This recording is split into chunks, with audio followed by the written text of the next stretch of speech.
Kurt Cobain's body was found inside a garage apartment adjacent to his Seattle home. Dead of an apparently self-inflicted shotgun wound, police say a suicide note was nearby. The Jimi Hendrix experience is over. The acid rock musician died today in a London hospital, apparently from an overdose of drugs. During his short career, Hendrix flailed his electric guitar into some of the most unusual sounds of an unusual music. A report now from ABC's Gregory Jackson. I think the Doors represent to young people coming of age a sense of freedom, a seeking of freedom, being free of the restraints, the psychic restraints of your society, and finding the God within you, finding the man or woman free to be in love with life, beyond the restraints of society. And that's what Jim Morrison represents. The Hollywood coroner says an overdose of narcotics, police say possibly heroin, is responsible for the death of the well-known rock singer Janis Joplin. Miss Joplin was found dead in her bedroom last night. She was 27 years old. Let me bring you some breaking news now. Coming into us from Sky Sources, the singer Amy Winehouse has been found dead in her North London flat, just 27 years old. The singer has had well-documented problems with drink and drugs. Hello, everybody, and welcome to Episode 2 of Ramblings of a Madman. This is the host, Mark Ciccarella, and today I'm going to be talking about, well, if you haven't guessed it from the intro, I'm going to be talking about the 27 Club. The 27 Club is basically, it's a list of all the famous musicians and artists who died at the age of 27. Most of these musicians and artists, I mean, they were very, very similar in style and very similar in their personalities and the way they looked at the world and their lifestyles. And I guess their lifestyles is ultimately what led to their death. It's just a very intriguing, very interesting thing to look at. Now, I do have a guest coming on this episode today.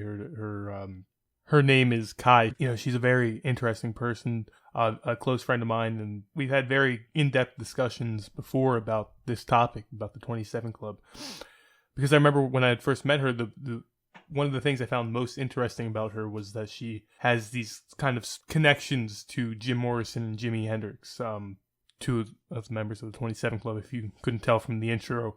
Yeah, so she feels this kind of connection to Jimmy and Jim, and even Amy Winehouse a little bit, and she really understands the meaning behind the term like emotional energy or just the concept of energies and music as a whole. And you know, I think that the 27 Club as a whole, these artists are probably the artists who had the best and most energetic performances of all time. And when I say energetic, I don't mean necessarily like going wild on stage. I mean, and some of them did do that, but energy as in like you go seeing them live. I mean, I'm not going to lie, I'm not going to sit here and act like I've seen these guys live. I mean, I've never had the opportunity. So what I mean by energy is when you listen to these musicians, or when you had the opportunity to see these musicians live, you know, it was different.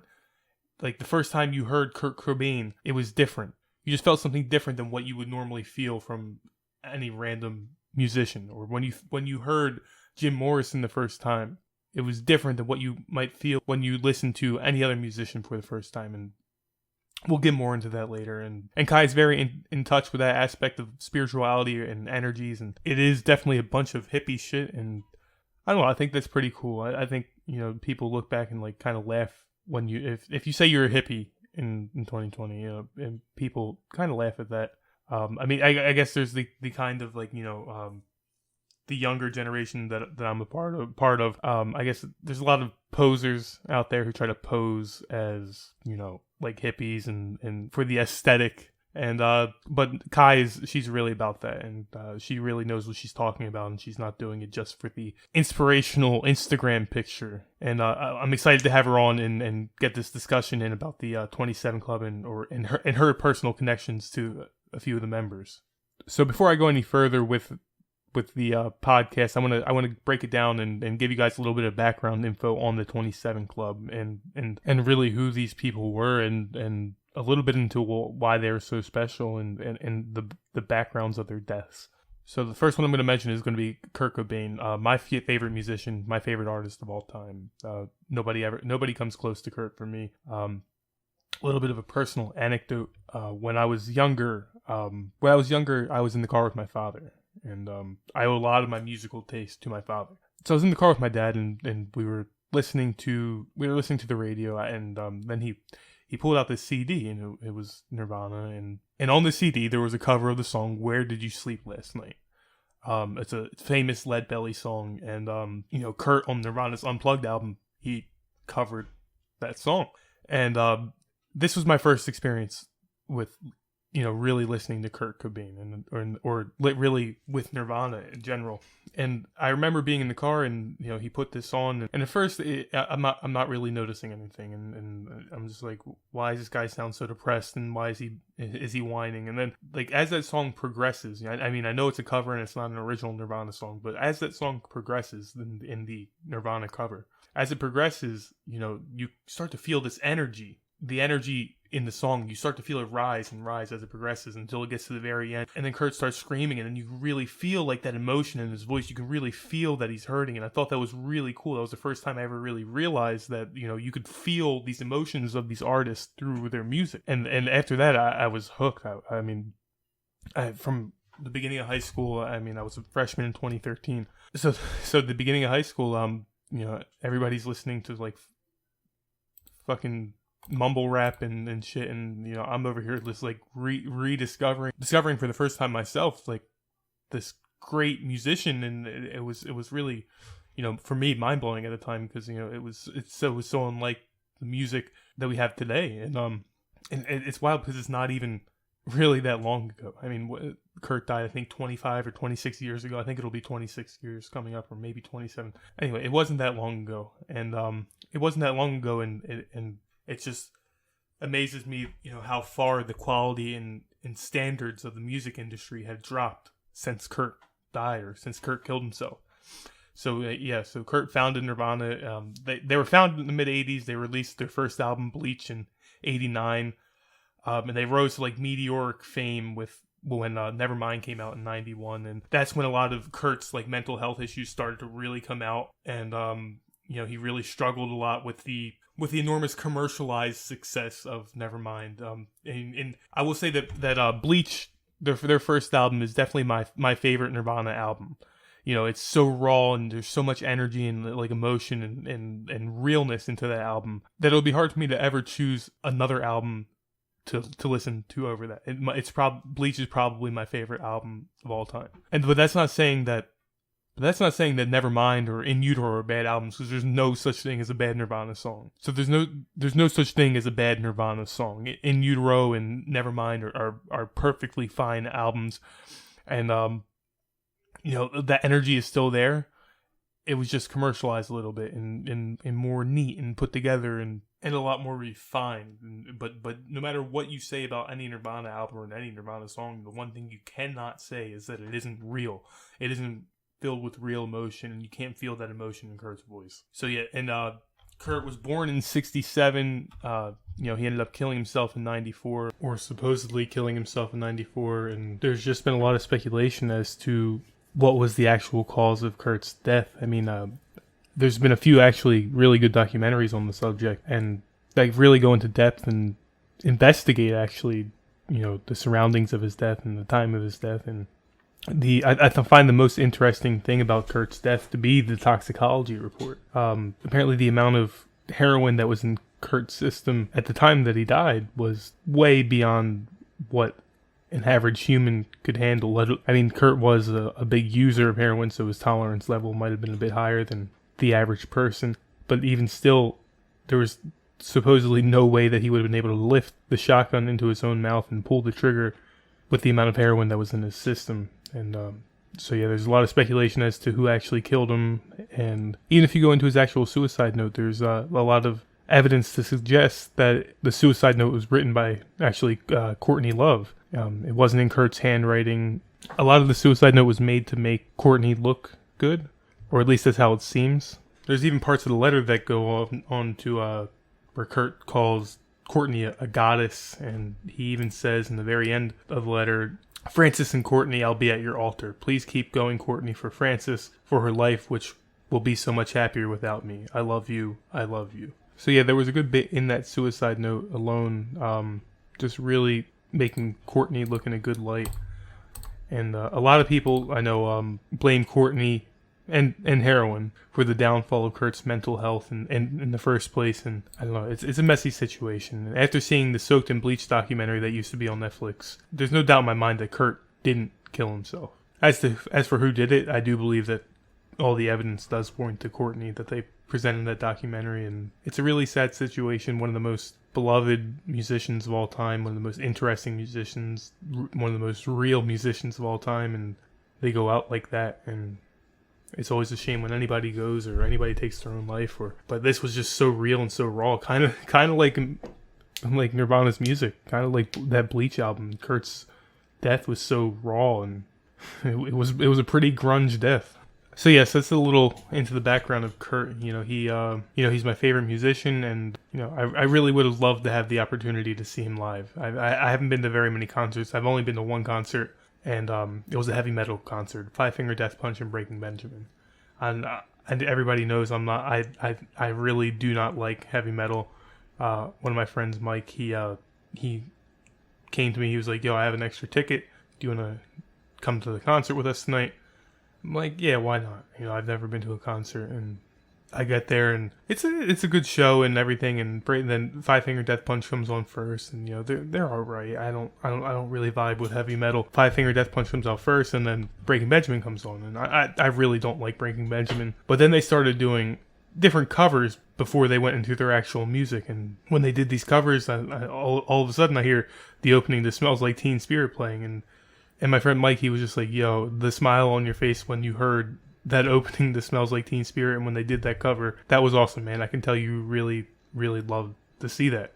And it's true. I mean, a lot of people ask those questions, if you could bring one musician back from the dead, who would it be to be able to see live? And, there's a lot of great answers out there, like Elvis, Jimi Hendrix, Jim Morrison, any of the 27 Club members, and Johnny Cash, and Prince, Michael Jackson. And for me, that answer would always 100% be Kurt Cobain. Now, I'm going to move on to the next member we got here. We're going to bring up Jimi Hendrix. Jimi Hendrix was born in 42, died in 70. For the next three members of the 27 Club, we're going to see that, Hendrix was born in 42, died in 70. Morrison was born in 43, died in 71. Joplin was born in 43, died in 70s. They were dropping like flies, and in such a small period of time, you'd lost three of rock's greatest legends ever. Three of the greatest people to ever pick up a guitar. Three of the greatest people to ever step on stage. Three of the greatest people who happened to be at the same Woodstock in 1969. It's really extraordinary for them to have all died in such a small amount of time and in similar ways.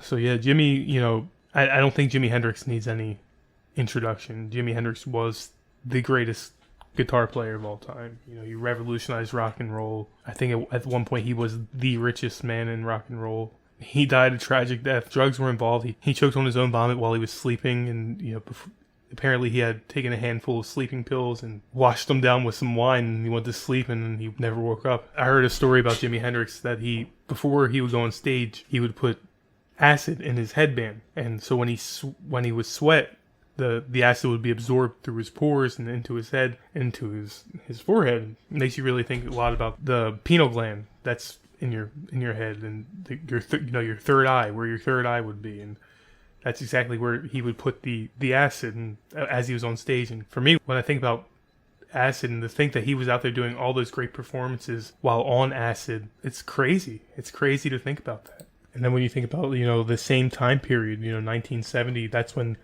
Doc Ellis threw a no-hitter for the Pirates while on acid. It's the same exact time period, and that just adds to the craziness of it. The fact that, Jimi Hendrix is out there fucking high out of his mind on acid, tripping his balls off while he's giving the greatest performances that anybody's ever seen. And meanwhile, Doc Ellis is fucking tripping his balls off, throwing a no-hitter, one of the hardest things to do in sports. It's a very wild, very cool thing to think about. And the 60s and 70s were a fucking wild time. And staying in the 60s and 70s, I'm going to start talking a little bit about Jim Morrison. My guest, Kai, when she's on a little bit later, she's going to speak about Jim Morrison and Jimi Hendrix a little bit as well. so I don't want to go too far into them. So yeah, moving on to Jim Morrison, he was, like I said earlier, he was born in 43, died in 71. Jim Morrison was definitely the most spiritual out of all of the 27 Club members in my own opinion. He, aside from his classic hits with the Doors, like L.A. Woman, Backdoor Man, Hello, I Love You, and all those great songs and all in the albums that they put out. Aside from that, he was he was so tremendous with his work that he did the spoken word work that he did, the poems that he would read aloud on tracks with the Doors in the background, and he was truly phenomenal. And again, he's another example and another member of the 27 Club who had this crazy success, crazy fame, really spoke to all these people. And once again, he went out and drugs were heavily involved. When Jim died, there's a lot of speculation into his death as well, just like there is in the Kurt's. There was no autopsy performed for Jim when he died. He was in France at the time. I don't believe that at the time that there was any autopsy rules or laws stating that when a person dies, you have to give them an autopsy. I don't believe there was anything like that in France at the time, and there wasn't one given to him. And the official story, as it goes, is that he was in France, partying with his girlfriend in a hotel room. He went to do a line of coke. It wasn't actually coke, it was heroin. He snorted it and started having chest pains and all those classic symptoms of a heart attack, and he decided to get into a warm bath, to calm down and to see if he could bring himself down, but he never brought himself down, and he never woke up. And so while another 27-year-old rock star is dying with just at the same time as Jim Morrison and Janis Joplin, and dying a similar death, and again, it really is mind-blowing to me, how similar all these deaths were, and especially that three of them could have happened so close together. It's just mind-blowing. So yeah, my guest Kai is going to speak a bit about Jim and Jimmy, maybe Janis as well. I'm not exactly sure if she's going to speak on Janis, but so we're going to get more into Jim and Jimmy when Kai comes on in a bit here. And I'm going to move on to Janis now. Janis was born in 43, just like Jim, and she died in 70. She was a Texas girl. She had a very bluesy tone to her vocals, and she was a very electric performer, put on great shows and had so much energy, and just an all-around one-of-a-kind act. And, as all these people I'm mentioning today were, they were tremendous acts on stage, and something unlike the world had ever seen before. And every once in a while somebody comes along who is just special, and people take a liking to them. And like Kurt and like Jim, Janis also had a heroin problem. It's no secret that that's how she died and what caused her death. She died of a heroin overdose in 1970, and she died not even 3 weeks after Jimi Hendrix died. And that's just fucking wild to me. Imagine having been at Woodstock in the summer of 69. A year and a half later, Janis and Jimmy are both dead. And then not too far from that, fucking Jim's dead. Three legends who were at one of the most famous events in music history, dead not even 2 years after the event. And that it's just wild. And like Kurt, you could really feel the emotion, the energy in her voice through her songs. Piece of My Heart is always going to be one of my top 5 favorite songs ever. Call on Me, and I just really love that about Janis. She was just so fucking real and so talented at the same time, and so raw, just like Kurt. And she was a real gift to the world, to the music world. And there hasn't been, and just like the rest of the members of the 27 Club, there hasn't been another artist out there that could replace Janis, or there hasn't been another artist out there that can replace Kurt or Jim or Jimmy, or in the case of let me speak a little bit about Amy Winehouse. There hasn't been another artist that could replace even Amy Winehouse. Everybody knows Amy's hit song Rehab. That song came out, and it's just wild, or a little ironic that she died the way that she died after releasing the song called Rehab. And whether you were a big fan of her music or not, there's no denying that she had, just like Kurt and Janis and Jim and Jimmy had, she had that real emotional energy in her music. She was a very talented artist. She may not have been as successful as Kurt or Jim or Jimmy or Janis, but she was very fucking talented and definitely had that stage presence, that energy, and she definitely had that not giving a fuck attitude that Janice had, and I would think that's a really special quality to have for, especially for a female artist like Amy and like Janice, to share such similar qualities, and and unfortunately they shared the same demise or a similar demise, but they were two of the greats. Amy was born in '83, died in 2011. Like everybody else in the 27 Club, she had a lot of problems with substance abuse, alcohol addiction. She was a big alcoholic, and she was found dead in 2011 in her apartment. And I believe the cause of her death was actually alcohol poisoning. Back in 2011, she died of alcohol poisoning in her apartment, and at the time, she hadn't even put out an album for about 5 years. She was 27 when she died, and she had already impacted the music industry and the music world and the people around the world, the fans, in such a way. By the time she was 22, she hadn't even released an album, and in 5 years, and she still had all that enormous success with fans and all over the world, and won a Grammy, and it's just truly tremendous. The presence that these artists had in such a small amount of time, such a short amount of time on the earth. And it really makes you realize how precious, life is. And so Janice, Jim, Jimmy, Kurt, Amy's life was cut tragically short. And, there's just so many people, even outside of the 27 Club, people and musicians and artists and actors who died before they were 30, that were truly legendary in their own sense. And it's just wild, to see what the fame does to people. We can talk about Kurt's death and the mystery surrounding it a lot, but there's no denying the fact that, as special as he was, as much as I love Kurt and his music, and as special and as much as he impacted the world around us, he was headed for death one way or another. If he didn't kill himself, or if Courtney didn't kill him, he would have died sooner or later. The same can realistically be said for all of these people, and that's why they died at such a young age, because they lived so carelessly and so recklessly, and because they didn't give a fuck. And that's just what made them them. That I don't give a fuck attitude, and I just want to be myself and live my life. When you mix that kind of attitude with fame and stardom, and all the problems that come with that, it's a toxic concoction. Definitely a cancerous lifestyle. So I'm going to mention another member of the 27 Club. Her name is Kristen Pfaff, or PFAF. I don't know how to pronounce it. PFAFF. She was actually one of the members of Courtney Love's band. Courtney Love had her own band that had put out some pretty good music in the 90s called Hole. She, like Kurt, was born in 67. She died in 94. She died actually 2 months after Kurt died in 94 of a heroin overdose in her bathroom in her apartment in Seattle, which is exactly how Jim Morrison died. And Kristen Pfaff died 2 months after Kurt died in 94. Heroin was ruled the cause of her death. She overdosed in her bathtub, just like Jim Morrison did. And that's just fucking wild to me, to know that Kristen was a member of the band that was formed by Kurt Cobain's wife. She died 2 months after Kurt, at the same age, died of a heroin overdose and heroin played a part in both Jim and Kurt's deaths. And she died in the bathtub, just like Jim. I mean, it's almost like it was scripted.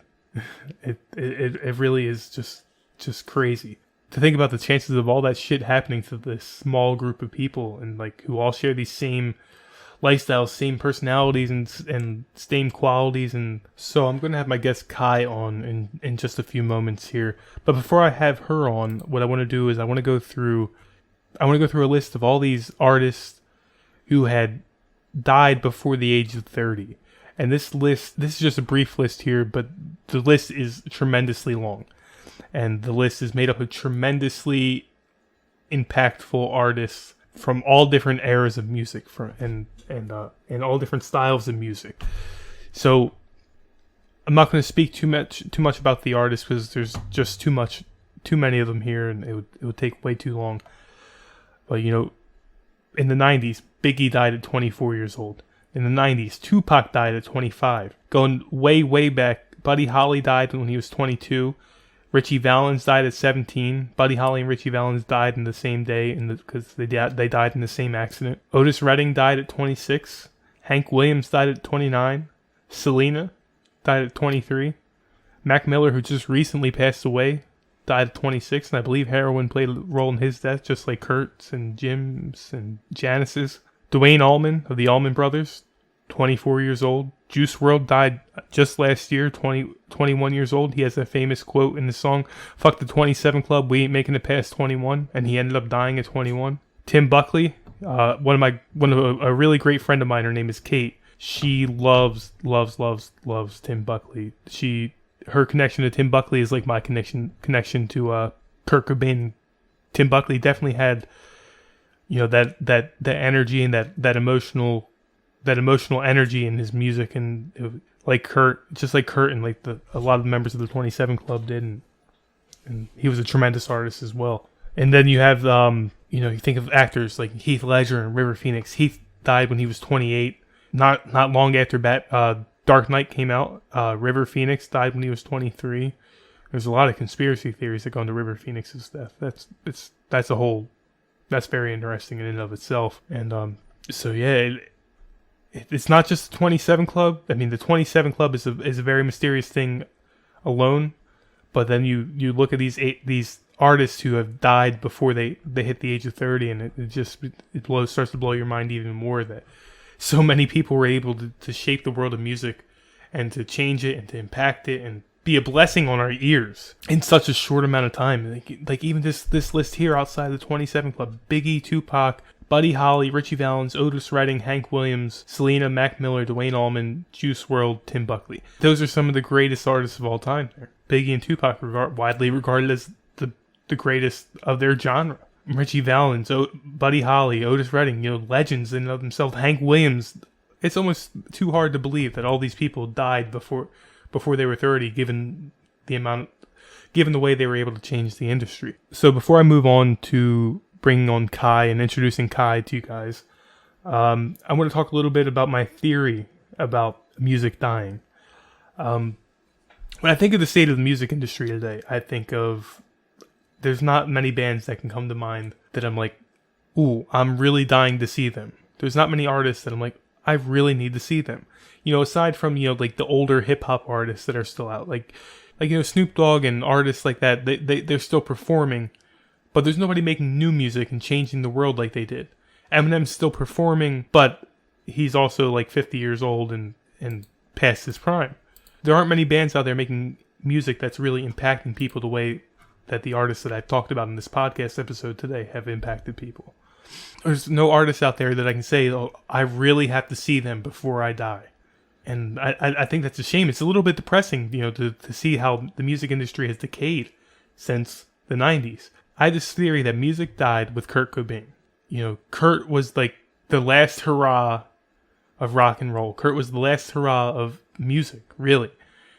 And I just have a hard time believing that music isn't dead right now. And I believe it can certainly be revived. But it just seems like ever since Kurt Cobain died, he had all that energy with him, right? He had all that emotional pent-up rage and anxiety and depression. And then he went out with a bang, quite literally a bang, shot in his fucking head with a shotgun. And then it just seems like the entire music world died. It's really a shame to say. I mean, there's some good artists out there. Cage the Elephant's a really good band, and the Arctic Monkeys are a really good band, and Kings of Leon's a really good band, and there's a lot of hip hop artists out there right now, but nothing's comparing to Kurt. Nothing's comparing to Jim or Jimmy. Like, we're not making music like we used to, and there's a lot less meaning into it in music today. And I guess in society in general, people aren't as emotional or in touch with their emotions as Kurt was, and people aren't as spiritual as Jim was, and people aren't just as, electrifying as Jimmy was, and people aren't as real as Janice was. It's really a shame to see that, the music industry is really dying, and I'm just so hard pressed to find any artist or band that I'd really say, like, I have to see them, or like, I'm going to be very upset if I never get the chance to see them. And, I just think that's a shame that the music industry is like that right now, and I hope that people start to discover the music of the past like I did, and start to realize how different it was, and how much, like I said, how much emotion and how much energy was in the music for these artists. And maybe we can change it, but as of right now, the music industry is in a very sad place, and I don't really see it going anywhere. So without further ado, let me bring on the first guest of the Ramblings of a Madman podcast. Her name is Kai. She's a really great friend of mine. So let's give a warm welcome to Kai.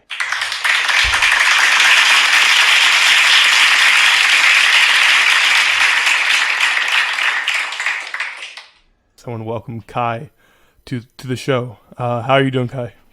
Hello. Thank you for having me. I'm honored to be the first guest. I really appreciate it. So the topic of today's episode is obviously the 27 Club, and a little bit more in depth to that is, you know, the spiritual side of the 27 Club. You know, it's a very bizarre, kind of wild scenario that so many artists would share like such similar personalities and similar lifestyles and go out the same way at the same age.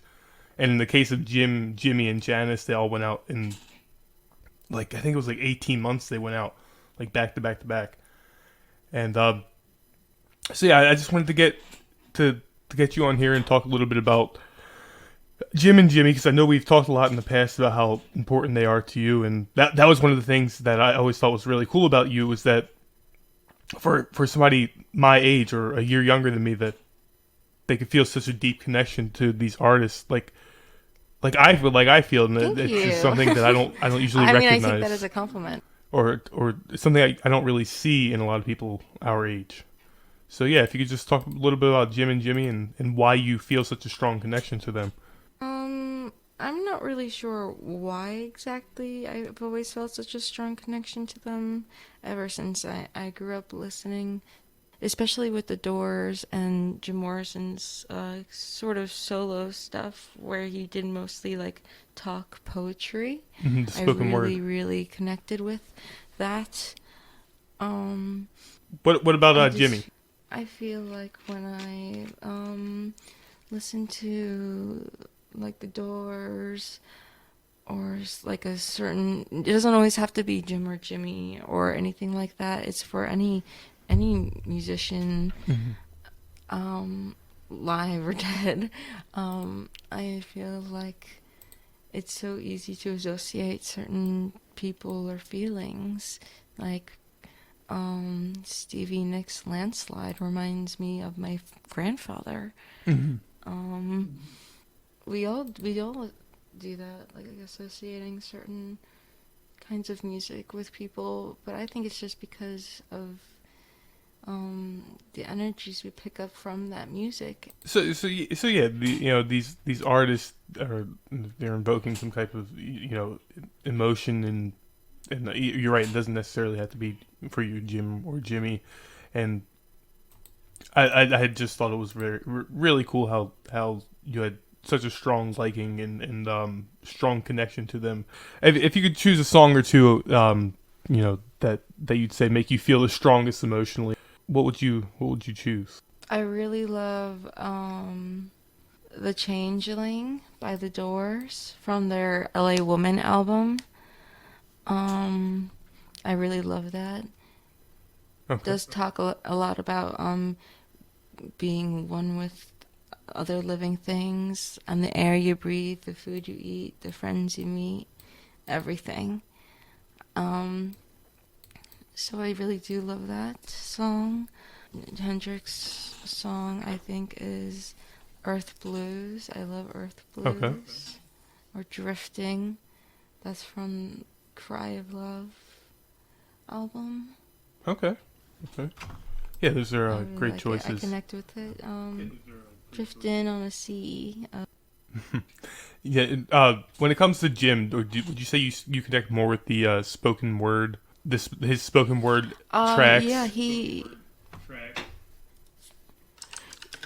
Yeah, I really love his Ghost Song. I really love Ghost Song. Ghost Song's great track. It's a really, I feel like it's very powerful.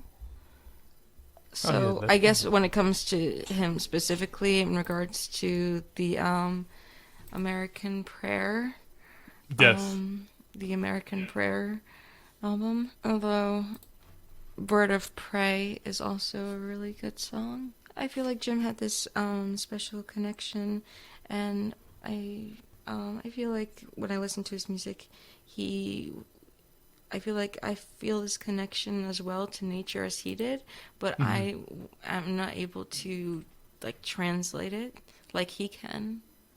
No, that's a very like important thing to recognize about Jim is how he was able to translate like so many feelings that a lot of people have or want to have, and like just put it into music and make it flow so nicely, and or spoken word and make it flow so nicely, and people just that I think that's a reason why a lot of people really connected with him, because he said a lot of things that a lot of people might think about, but nobody ever really thinks about it enough to get to the conclusions that Jim does. Jim in particular was a very spiritual person, and Jim and Jimmy both were like big users of psychedelics, and Jimmy actually like he would put acid in his headband as he was on stage, and what do you think their like usage of like psychedelics and stuff like that has a lot to do with how emotionally energetic their music is, and how they were able to touch so many people? I feel like it did. I feel like it did aid them in a way, although I don't encourage the use of any of those drugs. I believe that it did open their minds, and they experienced certain things that people do on psychedelics, I guess, and they were able to just, I guess, like I said before, translate it into this beautiful music or poetry or anything. Yeah, and I personally believe that. I guess it's no giant leap here. I mean, I'm not saying anything that people haven't already thought of before, but I really do think that like those conclusions that they may have gotten while they were on psychedelics, and that's what really made their music beautiful, and what made it stand out, and what made them be able to connect to so many people. And I just wanted to ask you, do you have any artists, like current artists that that you would say can put out a similar feeling for you, or not, maybe not a similar feeling, but a strong emotional feeling that any like artists that are currently performing, and maybe a little bit newer than the Doors, who were from the 60s, or Jimmy from the 60s. So you're asking if there are any current or recent artists that I get these sort of spiritual energy sort of vibes from? Yeah, What yeah. are you Like, asking?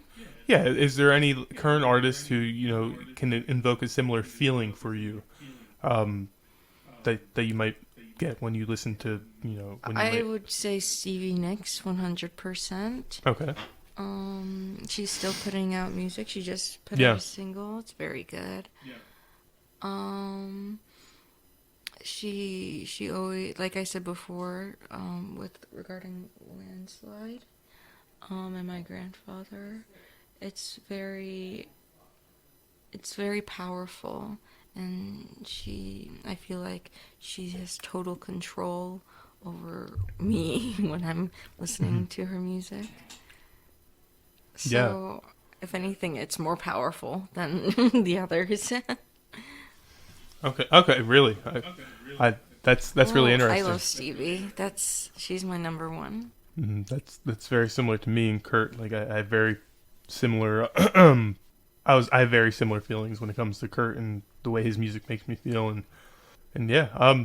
So the last thing I want to ask you is I don't know if you're familiar. Are you familiar with the controversy surrounding Jim's death? Jim's death, the controversy around it. Yeah. I was back. I wanted to read his book, but I never got the chance to. What's it called? Well, then how did he die? Well, Jim supposedly died with his girlfriend. He was in a hotel room and they were partying and apparently Jim went to go do a line of coke and it turned out to be a line of heroin and he ended up having a heart attack. He got into the bathtub to try to calm down and it ended up just being too much for him and he had a heart attack and died. And there's a lot of controversies surrounding like how he died because the medical examiners never performed an autopsy on his body, and it says here it's not required by French law. Yeah, and there's just some people who speculate a little bit that there's a little bit more that we might not be told officially about his death, which is actually a common thing with Kurt. There's a lot of people who speculate about Kurt Cobain's death as well. I was just wondering if you had heard of the controversy surrounding Jim's death, and if you knew anything about it and had any of your own opinions. I haven't heard so much about it, and I haven't done so much research other than like that he's a member of the 27 Club, and they all died around the same time, all being Jimmy and Janice and was his name Brian? I think. Brian Jones of the Rolling Stones. Yeah, he was one of the founding members of the Rolling Stones. Exactly. All I know is that these legends all shared this talent and then they lost it, and I'm not sure if I call it mysterious. I think they would like it to be mysterious. I think some people want, that kind of ooh, but I think a lot of it spooky speaks factor to like who these people were. I mean, so many people were touched by Jim. So many people were touched by Kurt and Jimmy, and it like when you lose somebody like that, or like even with Elvis, when Elvis died, everybody speculated about Elvis's death. When there are people who put out such work and touch so many people with their work, I feel like it might just be a little bit hard for people to let go. So they make up, well, maybe not make up, or they seem to speculate or over speculate on certain little aspects, and that's just my personal opinion on a lot of it. Now, Kurt Cobain's death, there's a lot of evidence to the contrary for that, but I'm not going to really get into Kurt Cobain's death right now. But yeah, I mean that's pretty much all I wanted to ask you, Kai. And I mean you've been a really great guest, my first guest. How's it feel? I mean, do you feel famous now? Thank you. I really appreciate it. All the love and support and the kindness. I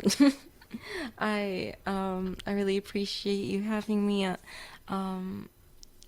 It's really been fun. I love discussing all of this really cool stuff with you. You're right when you say people our age aren't so into this as we are. And but that doesn't mean there aren't any others. So. No, of course. Maybe some people will hear this and you're like, I like the Doors too. Let me be part of your club. Hopefully, right? What's your favorite Doors song? My favorite Doors song is that's a good question. I really like Backdoor Man. I really like Alabama Song.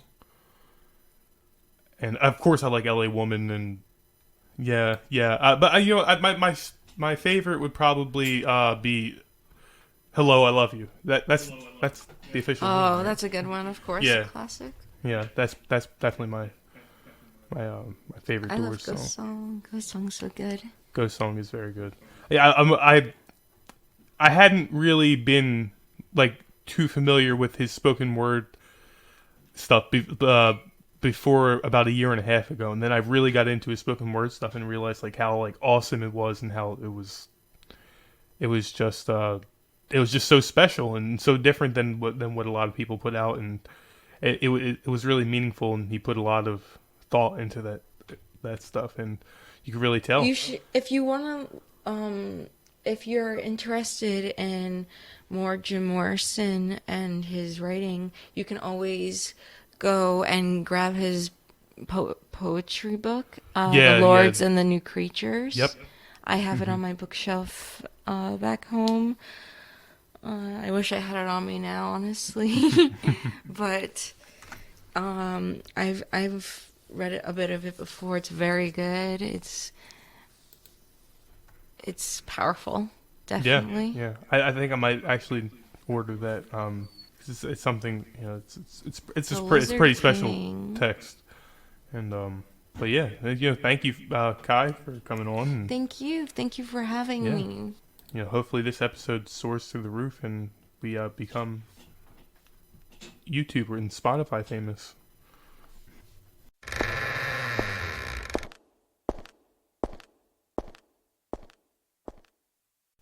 Blow my head off with a gun. I may as well take the risk of dying from drugs.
So yeah, I think that's going to.